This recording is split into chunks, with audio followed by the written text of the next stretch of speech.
Good afternoon. You have tuned in to Just the Facts. Thanks for joining us today. And in the studio, I have Art Johnston, former school board member, that's going to talk a little bit on the financial picture of the Duluth School District. Welcome, Art. Hi, Marcia. Great to be here again. Good to have you.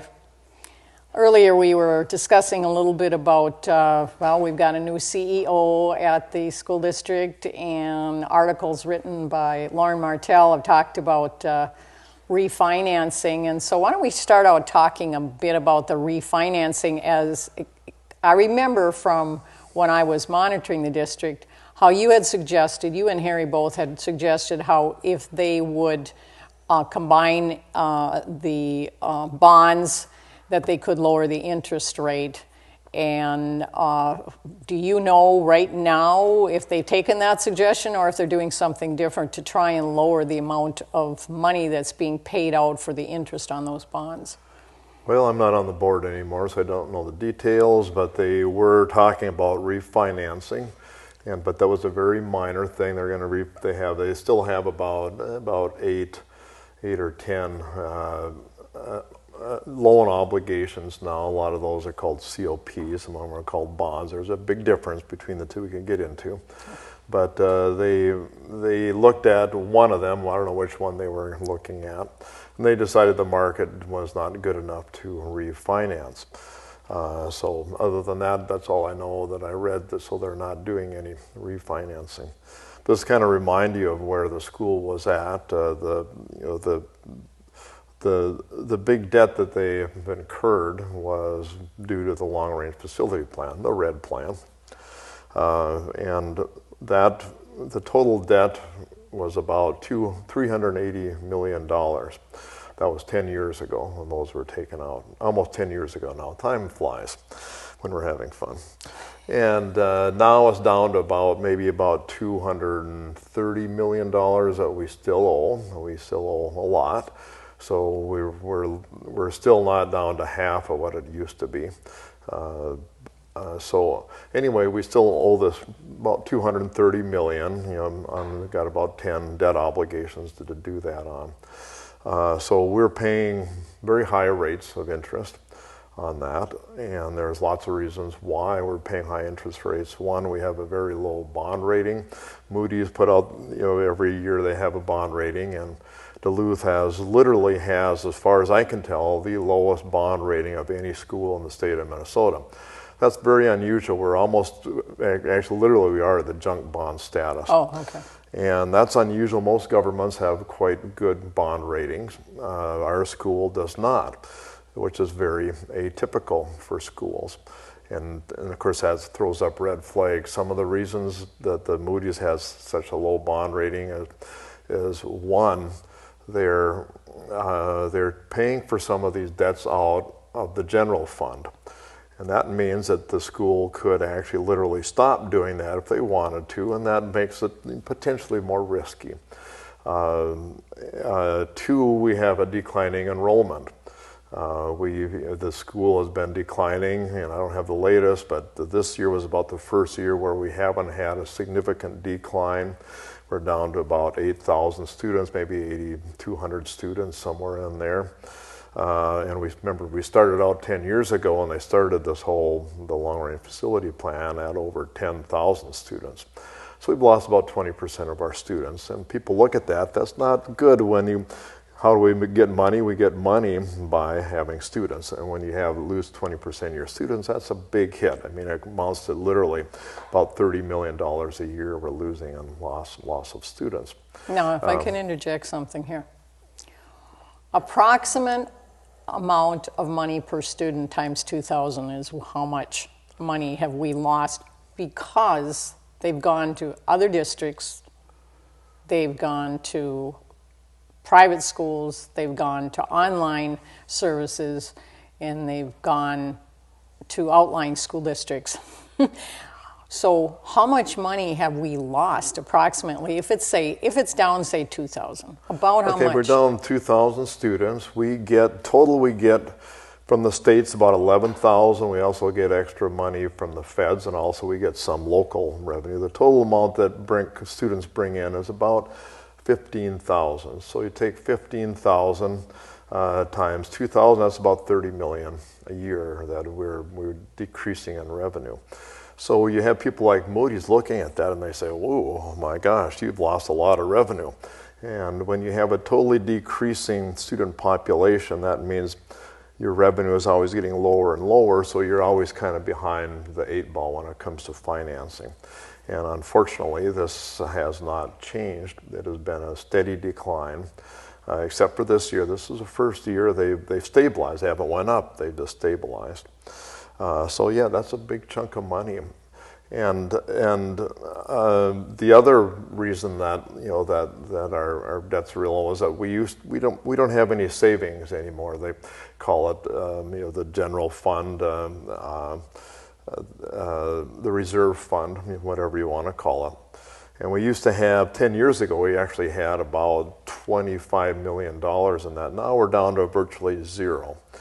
And so not only did we have all these buildings that we had to pay off, we paid them off at very high interest rates, very poor financing arrangement. Anybody that doesn't know anything about money has to look at the interest rates. You'll say, oh my God, no wonder we're in a tough shape. So Moody's looks at all that stuff and they gave us a very bond rating. So that kind of puts if we want to refinance, our financing we don't get a very good rate. So I'm assuming, since they didn't refinance it, that the interest rates were too high and it was not worth it. Remember, already paying very high interest rates, and now remember now this is an error. It has been for the last 5 years, where interest rates are rock bottom.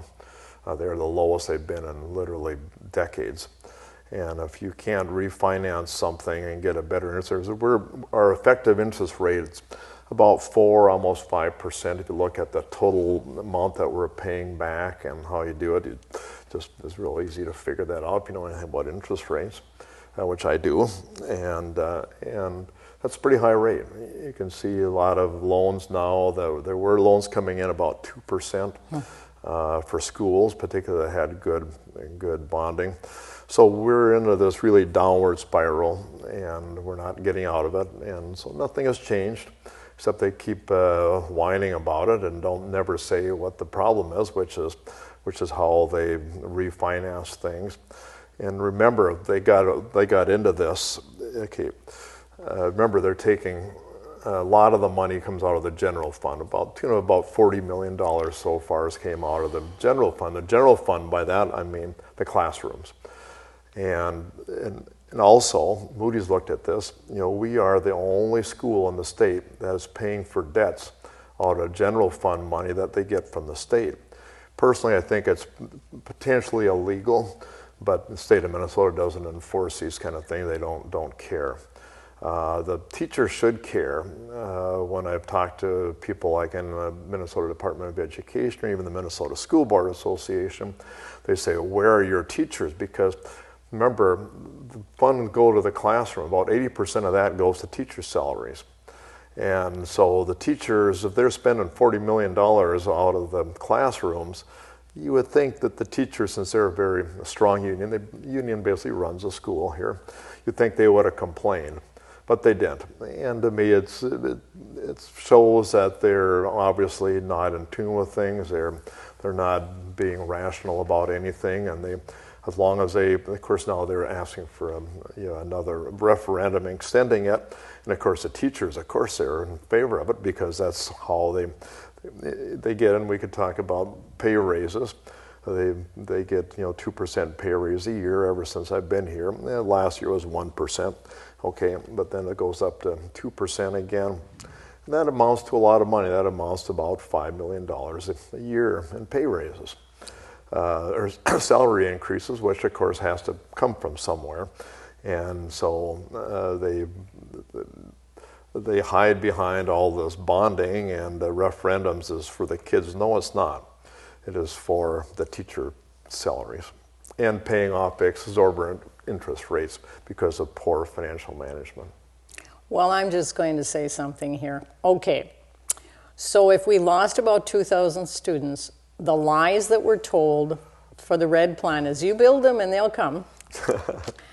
All this modern equipment, all these modernized rooms, and And all of this electronic equipment hasn't brought anybody. If anything, they have run away. But say, okay, you said 2,000 students is about 30 million. We used to have about 25 million or 28 million in reserve. So if those 2,000 students were here, we would potentially have a bit of a reserve.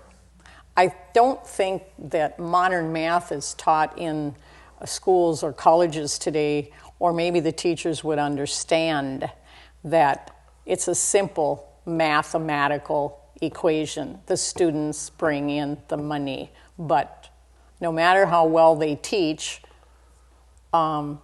it's not answering the question. And I asked the question before, why do the parents take their children to different school districts? Why is the graduation gap so large in Duluth? Why is the, from the east side to the west side, is there such a discrepancy in what the students have on one side of the city versus what the students have on the other side of the city? That all has to do with where they were putting the money. I don't know what they're doing anymore. But the whole thing boils down to a poor CEO. As far as I'm concerned, it's time to get rid of the superintendent, but we can't do that unless we can get other people to understand that. But we do have this issue of bonding more money from the taxpayers to fix the problem, which it won't fix the problem. Correct? Won't fix the problem. Right now, our about 15,000 a year we get in aid, 11,000 from the state. That's the latest figures, and we get another few thousand from the feds, and then we get, of course, we get local money. If you look at that, if you go back and compare Duluth Public Schools with other schools around the state, we were one of the highest money bringing in. So we already bring in a lot of money. Because there's a lot of reasons why some schools pay more than others. One, the local taxes for sure, and we're right kind of in the middle on that, but we also get a lot of extra money. There's other little things that you get extra money for, and the school is quite good at finding every little bit of money they can from the state. And spending it. And so we are one of the more well-off schools in aid that we get per student. And if you want to include the debt payments, we are. I don't include the debt payments when I'm talking about the money we come in. That would put us probably the highest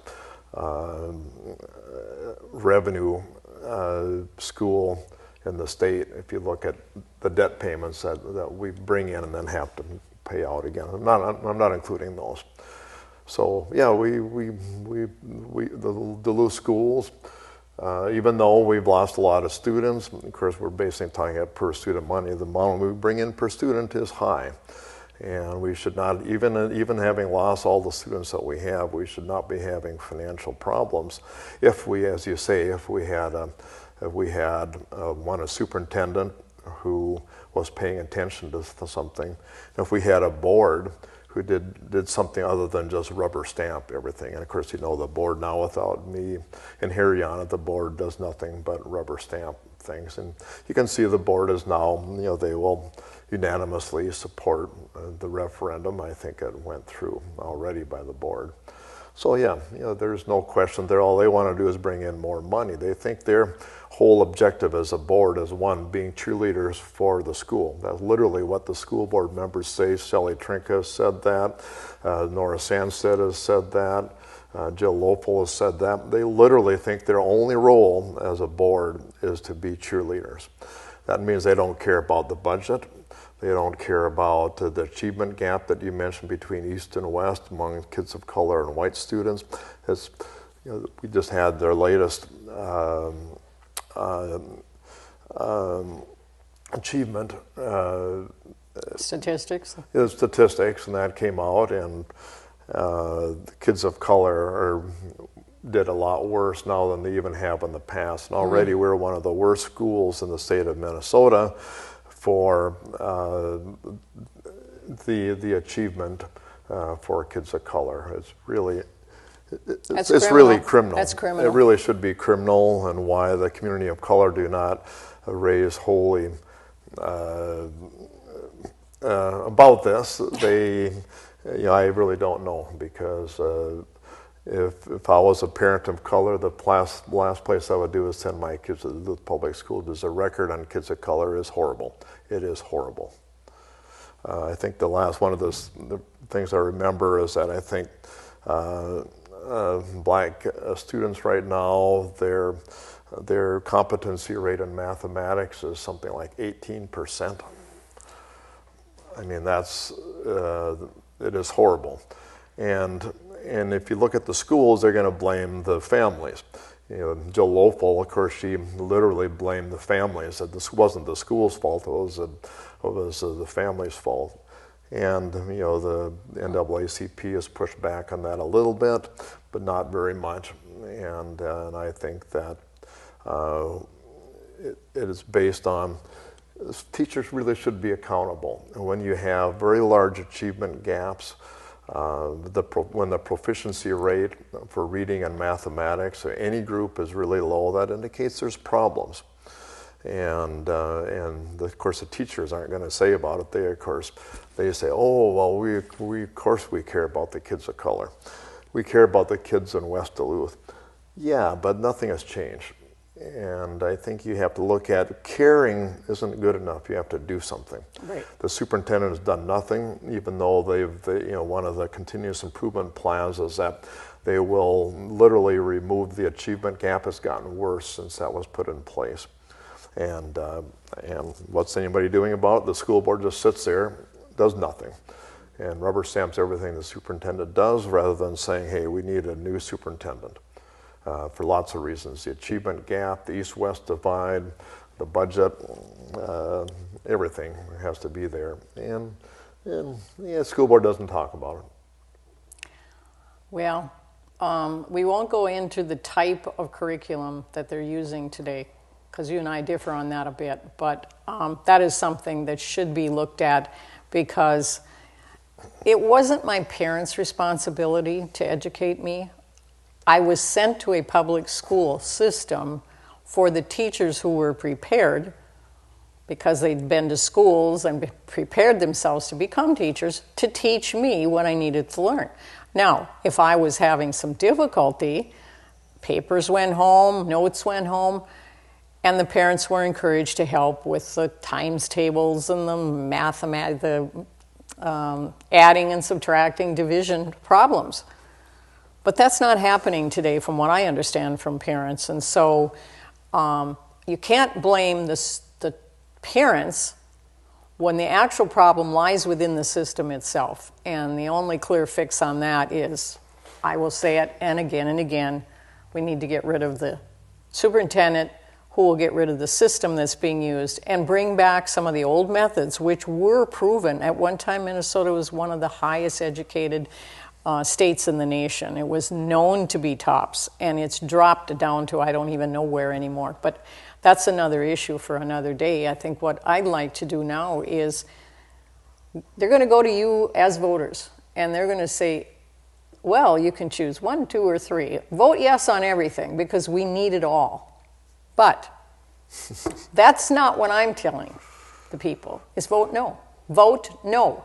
Stop letting this school district say the fix is in the money, because the fix is not in the money.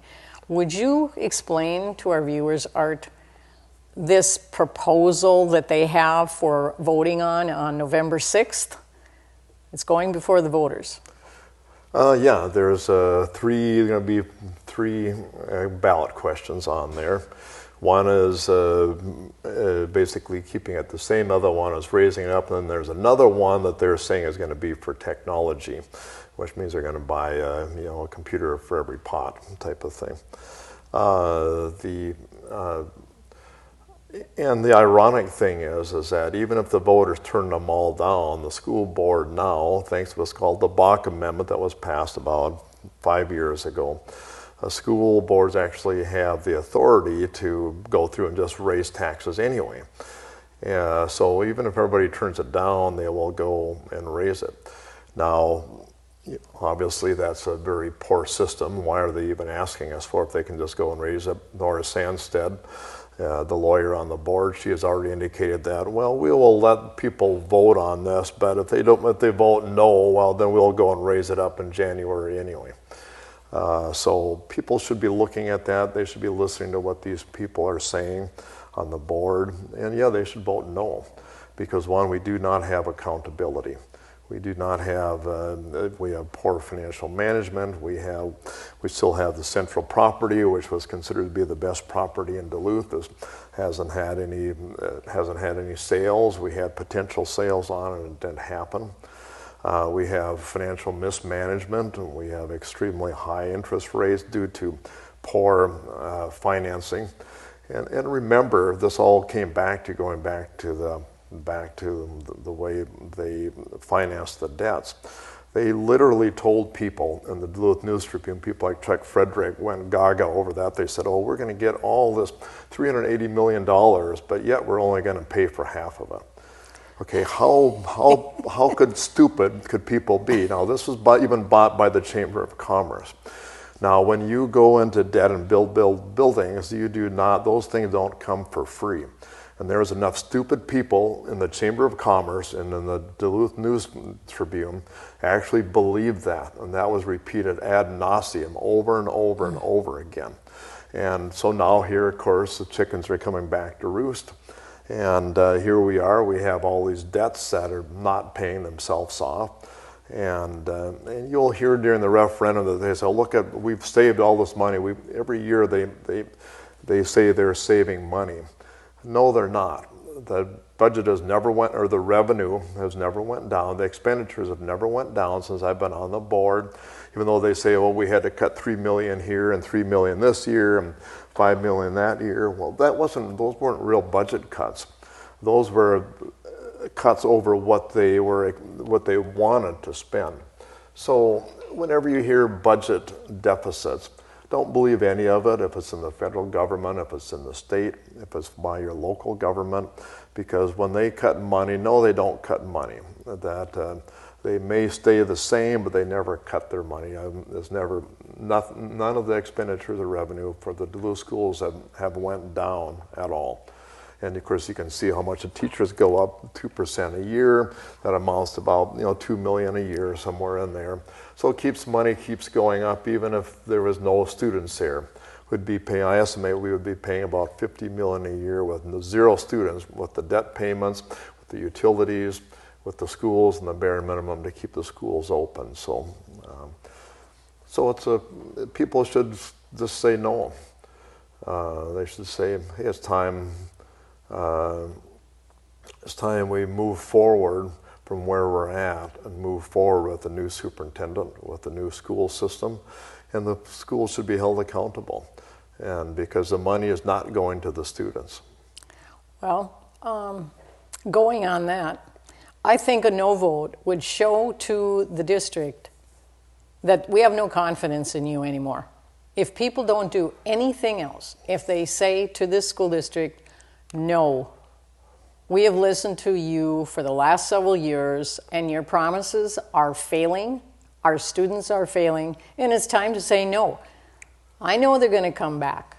I know that Bach amendment was bad. It took away the right. And I remember Gronses saying, well, we could just go behind the people's backs and vote this in. That was a few years ago. But we're going to give them an opportunity to have the right to say yes. Okay. But you did not know about the Bach Amendment. So you thought you were saying yes, and that the debt would go down because of the promises. And of course, isn't it kind of cool, Art, how they just put all these cute little children up in front of the cameras and say, it's for the kids, it's for the kids, it's for the kids. And like you said, the teachers get raises. 1 or 2%, it doesn't matter, but when a district is faltering, don't you think the teachers could say, we'll forego our pay raises this year to help the district? No, they don't do that because the unions control what is going on here. So they're not going to say no. They're going to want that extra money because, after all, they're the poorest paid people in the whole community. Well, That is another big fat misconception too. well, let me talk about that, Marcia. You brought that up. The teachers in Duluth, their average salary here, I haven't checked the last year, was $63,000 a year average. I'm talking about average. And that's just Not their base beginning, salary. Not that's Is that with their that's perks? just no, that is not including benefits. We'll get Okay. to that in a Okay, minute. so their base So salary. $63,000. We literally have the highest paid teachers in Greater Minnesota. Now, I'm in all for people getting good wages, and that's good. I think teachers work hard; they should deserve it, but there should also be some accountability. And when the teachers' salaries, the average teacher's salary in Duluth is higher than any other place in Greater Minnesota, there's something wrong. And you look at the average salaries in Duluth. Now, I don't remember what the average white family, but the average black family salary, the average black income for black families is about $25,000 a year. African Americans have a very hard goal in Duluth. One, we don't have a lot of jobs. We don't have And, manufacturing. there is prejudice in Duluth, and we could talk about that in a program someday. Anybody that's a person of color knows that. And the salaries that they get are really atrocious. And when teachers are making $63,000 on an average, that means some of them are making $80,000, $90,000.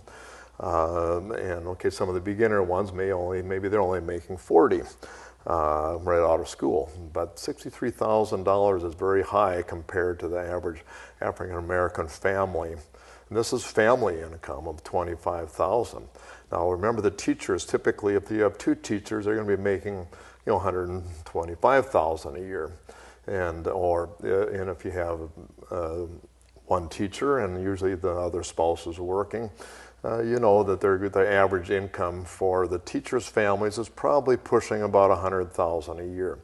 You look at the other families, somebody should be saying, well, wait a minute now, maybe it's time that the teachers forego and take some responsibility for the poor education system we have in this town, rather than trying to blame everything else, like, oh, we don't get enough money. What do you mean you don't get enough money? You will never hear this in the campaign except from people like myself. The News Tribune will never talk about how much money the teachers make, or the disparity in how much money the teachers make versus other wage earners in the state or in this city.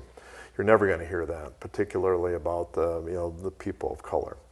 And so, yeah, they're going to have this big campaign like, vote yes, yes, yes. You vote 1, 2, 3, vote yes. No, nothing will be talked about on where the money is going, or how much money is actually going to the kids. It won't be talked about. And Duluth seems to love paying taxes. I never quite get it, but they seem to love to say, oh, pay some more taxes. Okay, let's take my money out of my money and throw it out the window. Nobody seems to have accountability. And I think it's too bad, but hey, that's my attitude. Well, I don't think that everybody is saying, have more. There are not enough voices that are saying, you've had enough. Unfortunately, those voices, they're not being heard, but they also are not speaking up. And so, you've got that problem with people just kind of laying back. I know many people that don't stay here for a full 6 months. They have a residence someplace else, and they're going to states where they're not having to pay the kind of taxes that we're paying here. So they might have a home here, or maybe they have they live in an apartment building or a condo, which, I don't know, I guess condos, you pay your own taxes in there, but they're not living where they have to constantly pay the rising costs of taxes with the poor services in the city of Duluth and the bad educational system. But they don't consider this state their residency anymore. They love to come back here because they love Duluth, as you and I both do. But they're not permanent residents anymore, and they're my age and older, that just have had enough of Minnesota's taxes, and especially this school district with its constant increasing, because they never have enough. It's a bottomless pit for them and our tax dollars. Well, I haven't looked at the data comparing Duluth to other cities in the state, but certainly Duluth, I'm sure, is one of the highest taxed cities in the state, or the residents of the city are. And our main taxes, I'm talking about local taxes now, comes from school, of course. And of course, you see in your tax statement there is a voter approved and non-voter approved. Well, oh, what a joke. But anyway, then of course you have the county. The county always is their tax rate is going up, and of course you have the city. And I've been on the Park and Rec board for quite a few years on the city. Oh, okay. And I don't want to talk about the city here, but they're closing. Many of the parks are being closed. All of the community centers that used to be there, many of them are in very extremely poor shape. They don't have the money. So the question should always be is, where is the money going? We know we pay high taxes, but whenever the mayor wants to raise the revenue another 1%, it always seems to pass. And they all talk about how bad, but I don't see any of the good that we've been getting from all these tax raises that we've been getting. We still don't have our park system is not up. We don't have our community centers. We used to have a hockey rink virtually in every section of the city. Now we've got, maybe 4 left in the whole city of Duluth. And that's just an example. The money is not going to the people that are paying the taxes, in the neighborhoods that are paying the taxes, particularly in West Duluth. So we need more than one CEO replacement. But we're going to try and focus on the school district, because, I mean, that's where you and I spent a lot of time together. And fortunately, for my own health reasons, I did quit, and you did not, unfortunately, get reelected. But you've been keeping a good tab on what's been happening, and you're now writing for the Zenith paper, which gets a bit of the word out of what you're aware of what's going on. And so as far then as you're concerned, the vote no, no, no, because it's the only way we can send a message to the district. Is that what you're saying in the long run? That's my opinion, and voters make their own choice. I just wish that there was some good information that got out there other than your program, where people actually talked about the pros and cons. The Duluth News Tribune, of course, that's a pathetic joke. They don't talk about anything. They don't have any investigative journalists at all. So none of this stuff will be talked about. My question is, what are you getting for the money? I don't mind, I've been a government employee most of my life, and I think government is important, it's good, but you do have to be accountable. Yeah. And there has to be transparency in government. And of course, as you probably know, I've been trying to get data from the school district for years, and now I've had to go to court. We're paying all these taxes to the school, and yet they will not even tell people, including me when I was on the school board, where this money is going. And what happened to the $12 million change order from Johnston Controls? What happened to not why they can't sell central property? What's happened to some of that? They do not give out any information. So, my feeling is that if they refuse to comply with the law, which is Minnesota Government Data Practices Act, they should not get any money, period. Good point. Good point. So let's step back. From the articles I've read, John Ramos was able to get the information that you couldn't get. Is that correct? He didn't ask for the information I asked for. He asked for some generic stuff, and he got information. He was responded to very promptly. And of course, I've been sitting on now. They are getting some responses now, but it's been about 6 months now. And of course, remember I asked about the Johnston Controls change orders that were never approved or even notified to the people, the $12 million. I asked for that as soon as I found out about it, which was back in 2014 when I found out about it. Of course, I got nothing, absolutely nothing. And of course, the Duluth News Tribune, they couldn't care less if there's any accountability of money. So you don't have, luckily we have the Reader, we have the Zenith, where we have some alternative articles. We have your program. It'd be nice if there were other news programs that actually talked about about government and about, to me, the most basic thing of being a citizen in America is having a government that is responsive and accountable to people. And it can only be accountable if they have information. The citizens are given information.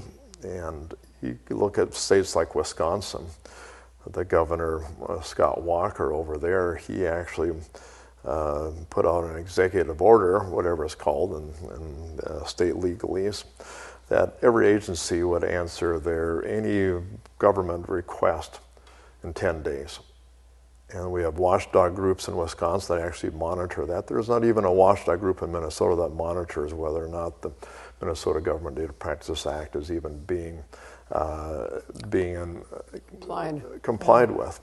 And we have no state agency. We have a group that's supposed to tell everybody what to do, but they don't have any enforcing power. They don't do anything.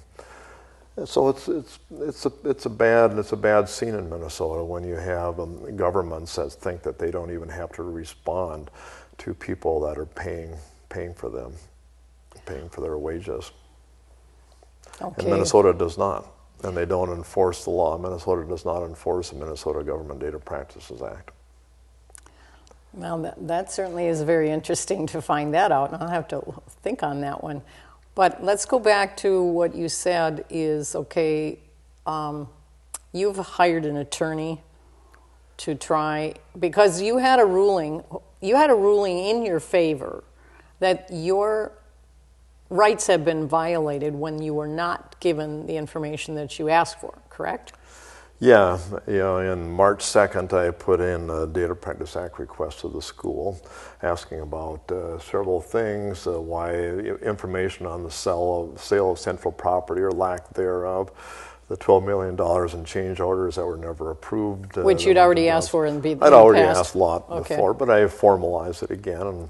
And how you do that is there's a state agency in the Department of Administration called the Data Practices Office. It used to be called IPAD. Some people might think, oh, that's always changed around. And I think they've got 2 employees. And anyway, they're supposed to tell agencies how to comply with the law and the need to do that and what the law is. And they're supposed to help citizens to make sure the law is complied with. So anyway, I gave that on March 2nd. I gave information or data request to the school. They didn't respond. They did not even respond. So then I went through the Data Practices Office, and on, I believe it was about June 15th, they looked at my stuff and they said the school district did not comply. And now, but they don't enforce anything. Of course, this is Minnesota. They just, oh yeah, the school district didn't comply with it. Does anybody care in the state of Minnesota? No. Does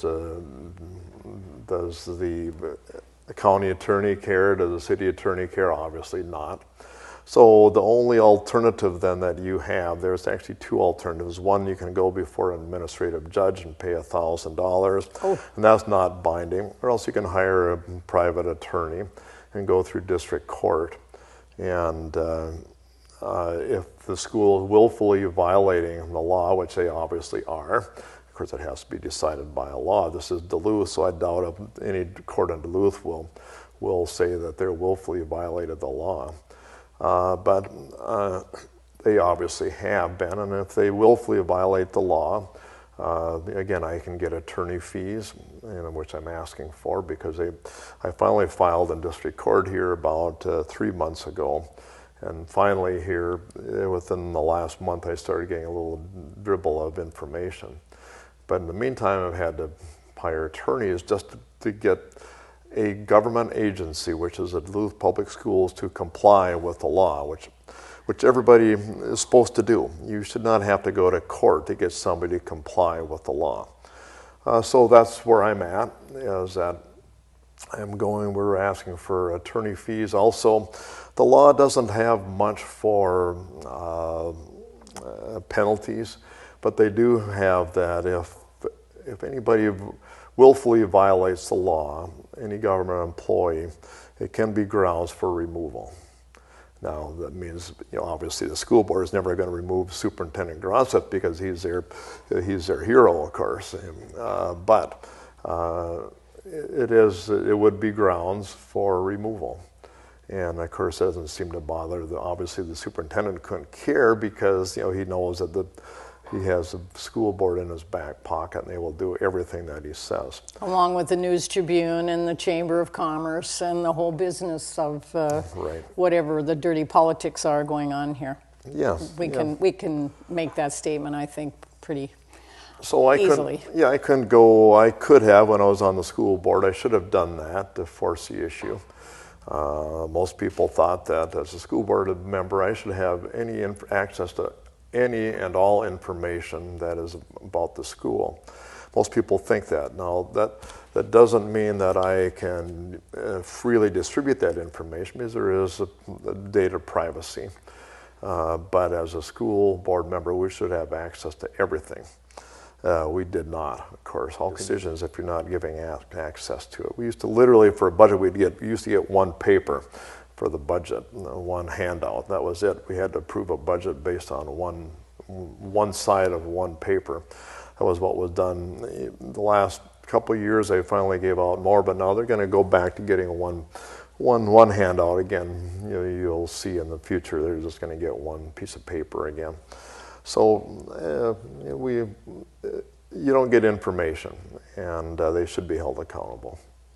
I'm kind of wondering, with the school board members we currently have, outside of one that's on there, which I think is doing a great job, they probably wouldn't understand it if they were given the information because they don't have any background. For the most part, the people that have recently been elected, they don't have any background in financial business and finances, so would they be able to figure it out even if they were given that information? I rather doubt it.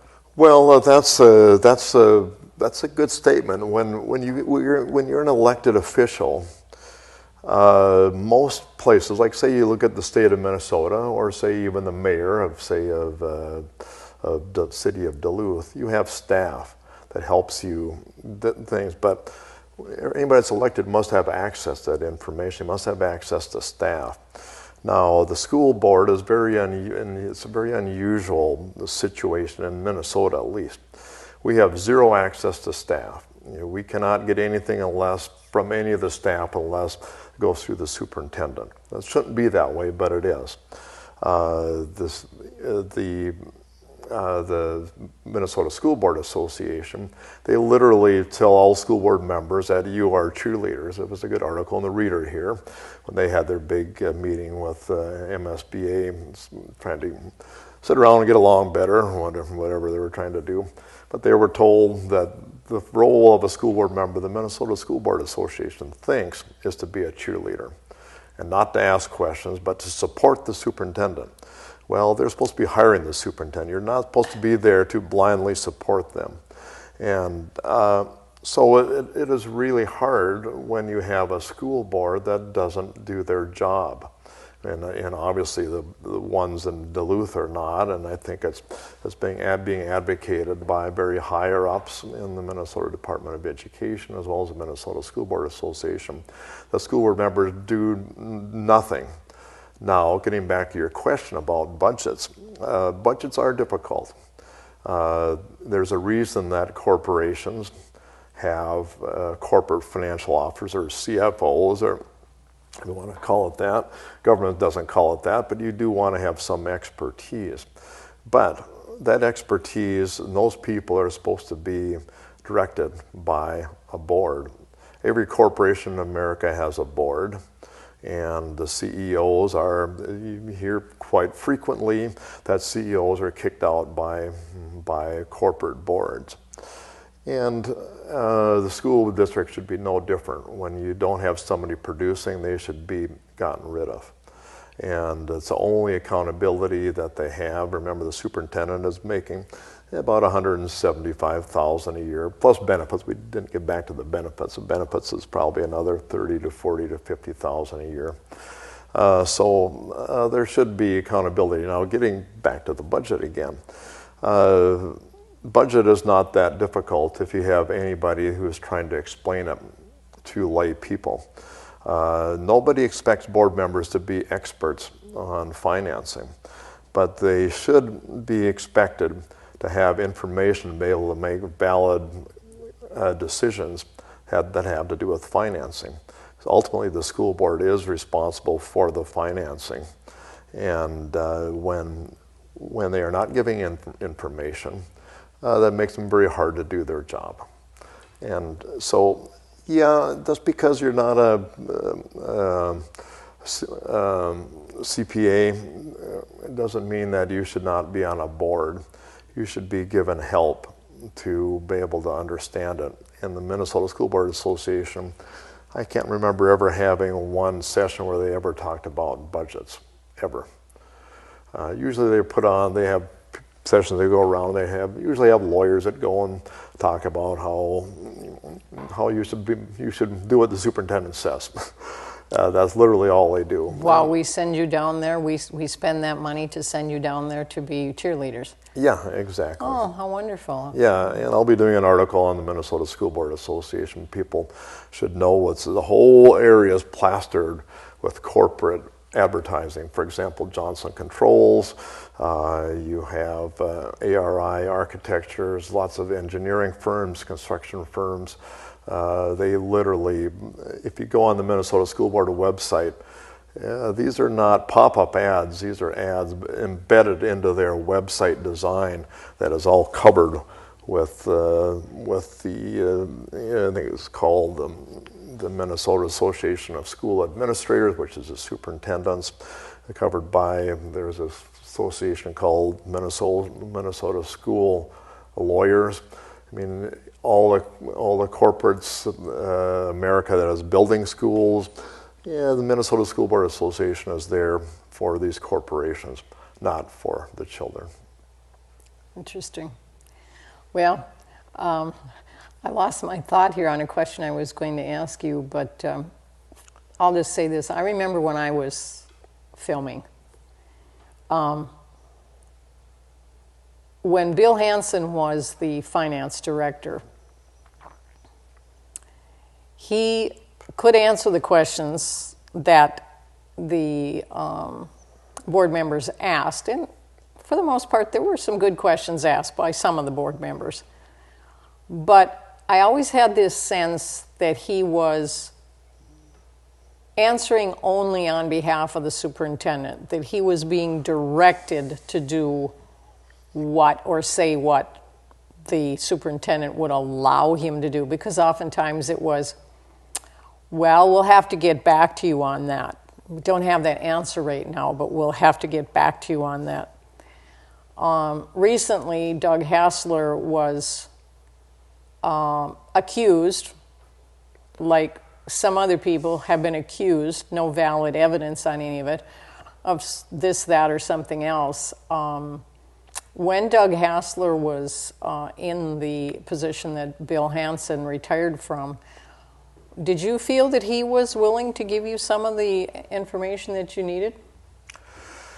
That's interesting. No, I'm not there anymore, so I don't know all the inside scoop. But when Doug Hassler did come and he got hired, incidentally, he was not. The school board was never consulted on that process, but nonetheless, he was just hired. But the school board members, as a rule, thought it was a breath of fresh air, as we've been saying a lot. And he seemed to be open. He seemed to be wanting to listen to people. He finally got some information out on the different budgets for various schools, and believe it or not, we were never given any budgets for all the individual schools. That was up never until something. That time. Up until that time, which was 2 years ago, we finally got some stuff, and that's how the equity group in Denfeld has found out that they weren't getting all the money that they were supposed to be. So that information is important for citizens and the board to get. So he gave that information out. He also gave us some information, for example, on attorney costs. Me and another board member, Harry Welty, asked for the billings, which we could never get before. He gave us this information, not the details, but that's the billings. Yeah, you could say you don't have access to billings. No, we did not have access to any billings, not just attorney billings, but any billings at all. we were not given access to that. So he gave us that information. Then I took that information. I wanted some more follow-up information on what did we get for this attorney? What kind of a document? I wanted to get the documents. It said that wrote a document on, say, for example, data practices. Well, I wanted to have access to that documents, but as soon as we started asking those kind of questions, of course, Doug Hassler then totally clammed up, and he became like Bill Hansen or like Superintendent Gronseth. Nothing happened anymore. I thought it was interesting, and I'll repeat this. It was in one of my columns that Doug Hassler used to be fairly personable, but in the last year, he would never look you in the eye. He just became a drone. Did not have, when nobody looks you in the eye and looks over your shoulder at the wall, you start thinking there's something funny going on. Now, what happened? Of course, the superintendent said, and I listened to this part of his, is that there were discrepancies in the budget. Yes. Well, the superintendent Sure. is the one in charge of this. He's the one that hired Doug Hassler. There's been discrepancies in the budget for the last 15 years in this district. And so obviously that doesn't mean anything. There was discrepancies. So what happened? I don't know what happened. It's just a way to discredit him. I would assume that it was. Somebody had to take the fall for the poor financial state that we're in. I think for then giving out information where the Denfeld people realized that they weren't getting all the money they were supposed to be getting. I think that was released by accident by Doug Hassler. And I think that caused a lot of consternation. We, as a school board, we don't know how people get along in the administration. And this is something you probably don't know, your readers don't know. We are not allowed in any school meetings. We are literally barred from them. Now, I've heard other school members that can go to meetings, but we can't here. Unless you may be the chair, maybe you're allowed to. But we've never sat at a meeting where we see an interaction between, say, for example, Superintendent Gronseth and Doug Hassler or Bill Hansen, or the union or the teachers. We are never even allowed in those meetings. So we have no idea what's going on. How is that interaction going? How does the interface going between these different groups? And it's pretty hard to run a board like boards are supposed to, which is being ultimately in charge of something, being checks and balances on the administration. That's what boards are, is checks and balances. You can't do that if you don't know what's going on. So I don't know what's going on. I would assume it's like other issues where they go after somebody. They went after me, remember? They tried to remove me. They get this thing in there that, hey, they're going to remove somebody. They don't like somebody. They don't like me because I spoke up, of course. Right. And because I knew You a lot. wanted answers to questions they didn't want to give, and so the best way to do it is make up a false story and. Yeah. So if somebody isn't a cheerleader, they go after you, and and I think that there's that old saying. Of course, we can laugh about some of these sayings, but there's some sayings that if everybody in the boardroom is saying the same thing, maybe there's no need for that board. Maybe you get too many people in the room that shouldn't be there. And most boards, what I would say, successful. I've worked in big successful governments. I've worked for corporations, and I think one sign of success of any entity is where they encourage outside, when they encourage internal and outside discussion. That's how you become successful in the world. You look at your problems, you solve them. You don't solve them by browbeating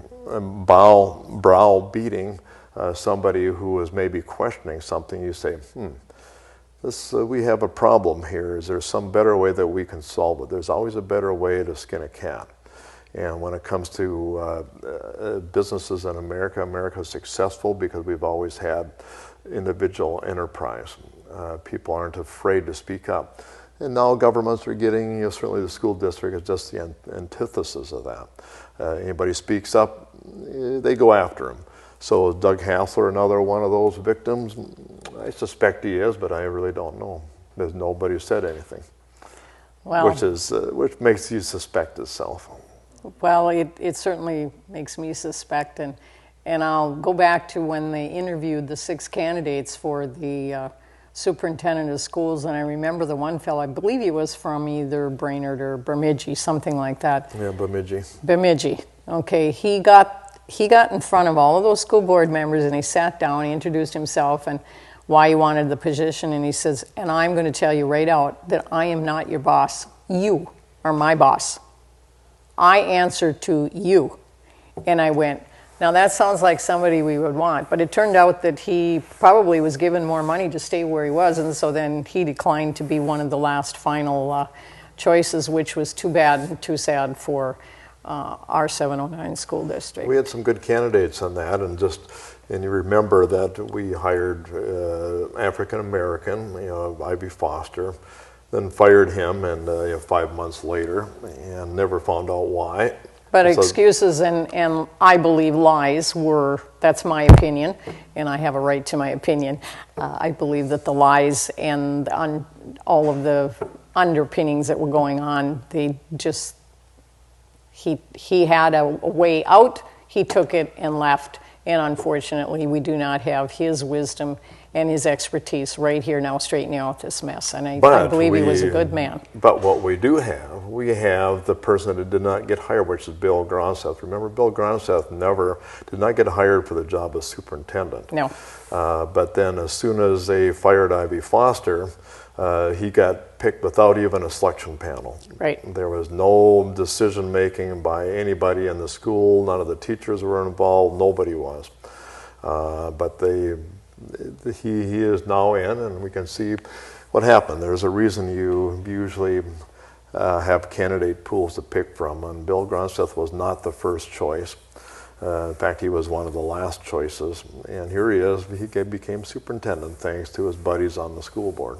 Well, and I'd like to give my guest the last word, but I want to say this because I was there. I was told in a meeting that they wouldn't let me film, which I don't stand down anymore.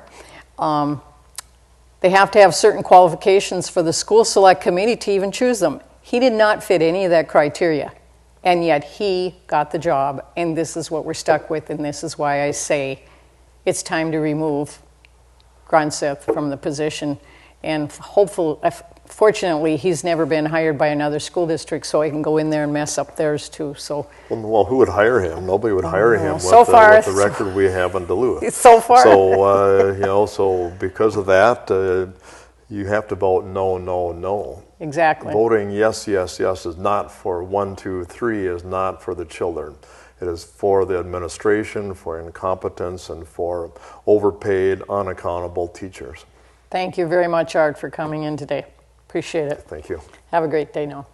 Thanks for joining us.